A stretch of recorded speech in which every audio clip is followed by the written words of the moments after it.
dan puji beserta syukur kepada Allah Subhanahu wa Ta'ala, yang mana oleh Allah telah memberikan kita kesempatan dan kesehatan sehingga kita semua bisa hadir di tempat yang sederhana ini. Selawat dan salam mari sama-sama kita hadiahkan kehadiran Nabi besar Muhammad Sallallahu Alaihi Wasallam. Sebelumnya saya mengucapkan terima kasih dulu kepada Ibu Ketua Kelompok yang sudah menyiapkan tempat pada hari ini. Kepada Ibu Yuli, saya juga ucapkan terima kasih kepada ibu-ibu KPM semua yang sudah berhadir ke tempat ini untuk mengikuti pertemuan peningkatan kemampuan keluarga. Jadi sebelumnya saya mau lihat senyum di pagi hari ini mana wajah manisnya. Oke, mana wajah jeleknya? Ya, mana wajah cemberutnya? Oke, salam kembali ya. Jadi sebelumnya kita belajar mengenai apa ibu-ibu? Bulan yang lalu. Ya, jadi bulan yang lalu kita belajar mengenai kesehatan dan gizi. Udah ibu-ibu yang hadir di sini udah rajin membawa anaknya ke posyandu. Iya, harus rajin ya ibu-ibu. Jadi pertemuan kali ini kita akan membahas tentang pencegahan kekerasan dan perlakuan salah terhadap anak. Jadi sebelumnya saya mau tanya ini ibu-ibu. Ibu-ibu di sini pernah tidak memarahi anaknya? Pernah? Ya Ibu Desi. Ya, kalau anaknya nakal, memarahinya dengan bagaimana Ibu? Wisna? Mencubit. Boleh tidak itu dilakukan? Tidak boleh ya ibu-ibu. Jadi di sini saya akan menjelaskan sedikit tentang kekerasan terhadap anak. Kekerasan itu apa ibu-ibu? Ada yang tahu? Merugikan anak. Iya, benar sekali.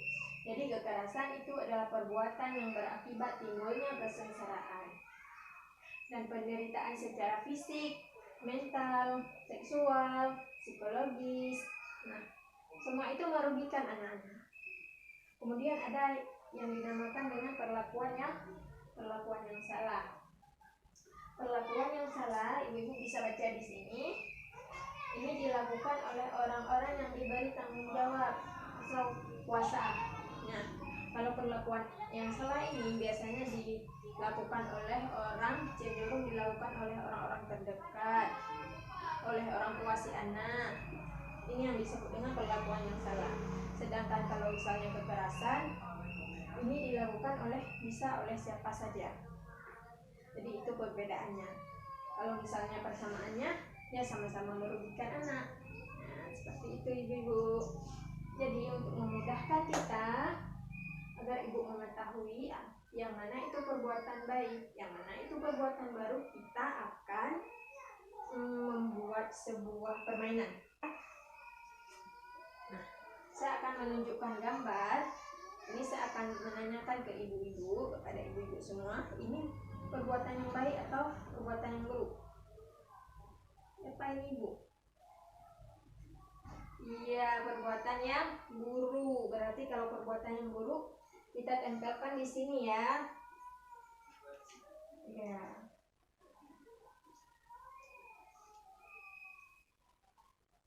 Terus yang kedua.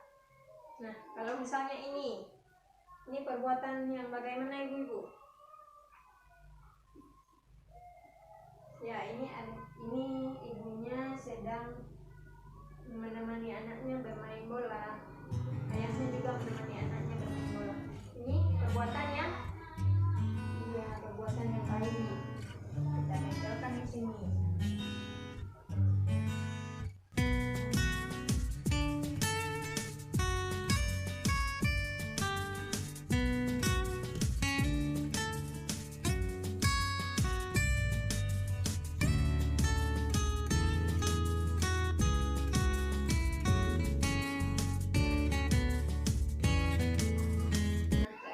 jelaskan satu persatu.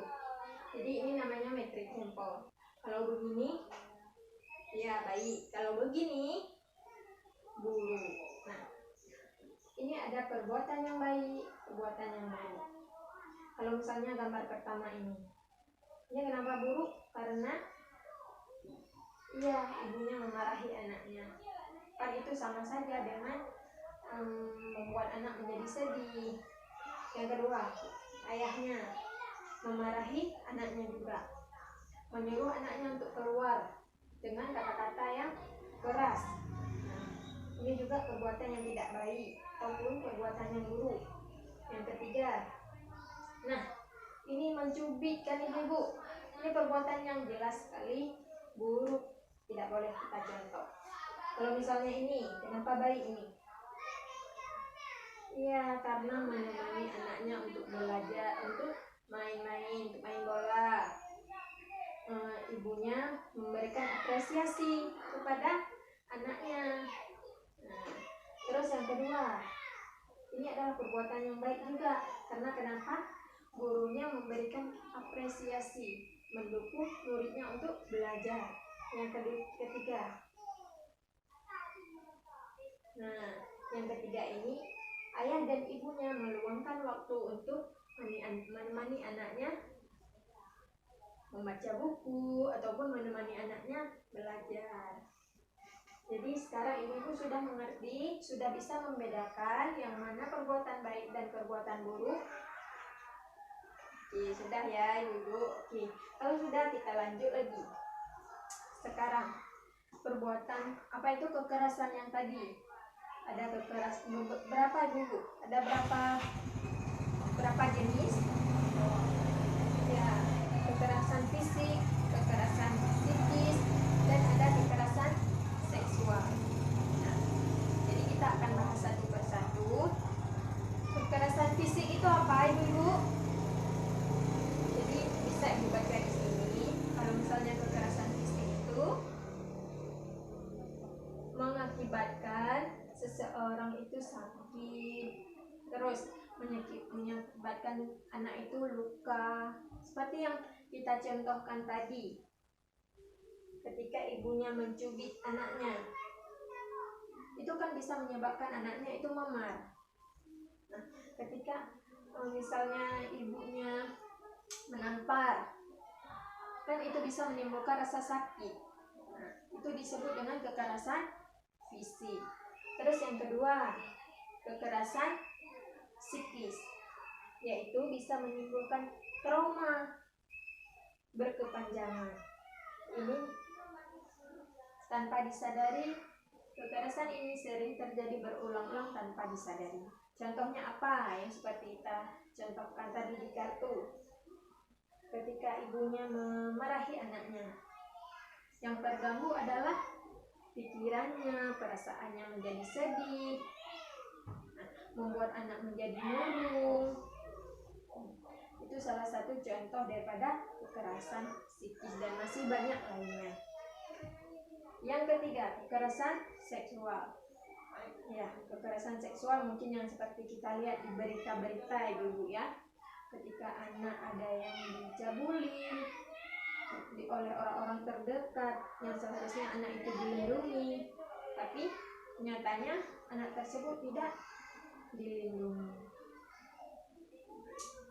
Mungkin sampai di sini penjelasan tadi. Ada yang mau ibu-ibu tanyakan? Ada yang belum paham? Ada yang mau menanyakan ibu-ibu? Ya, siapa? Oke, Ibu Irma ya tadi. Oke, pertanyaan apa ibu? Oh iya, bagaimana? Jadi pertanyaan Ibu Irma adalah bagaimana caranya kita bisa menahan diri ataupun sabar kalau misalnya anak kita bandel, kita menahan diri untuk mencubit, bagaimana itu caranya? Ya seperti kita bilang tadi ibu-ibu, kita harus bisa menenangkan diri terlebih dahulu. Kita harus bisa mengingat hal-hal yang membahagiakan, ya kan? kita harus bisa, kalau misalnya lagi marah sekali, tarik nafas dulu panjang-panjang, tarik nafas terus keluarkan, kita tenangkan diri kita dulu. Apapun bisa jadi dengan melakukan senam wajah yang tadi. Melakukan senam wajah itu bisa menjadi latihan untuk kita bisa lebih menenangkan diri. Mungkin yang lain ibu-ibu ada yang mau ibu tanyakan? Sudah jelas? Boleh kita lanjut lagi? Oke, mari kita buka buku pintarnya di halaman 23. Nah, di sini kita bisa mengetahui apa saja cara untuk bisa mencegah anak,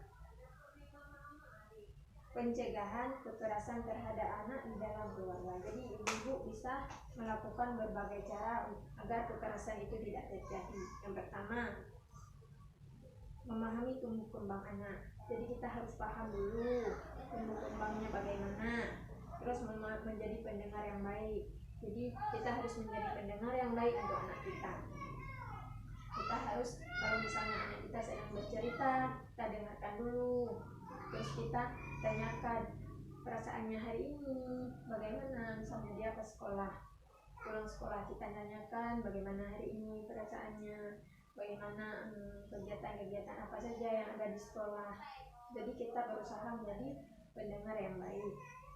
Yang ketiga, memperhatikan keluhan anak. Kalau misalnya anak berkeluh kesah ataupun bercerita kepada kita, itu juga harus kita dengarkan. Terus tidak menghardik seperti tadi, memberi pujian. Kalau misalnya anak kita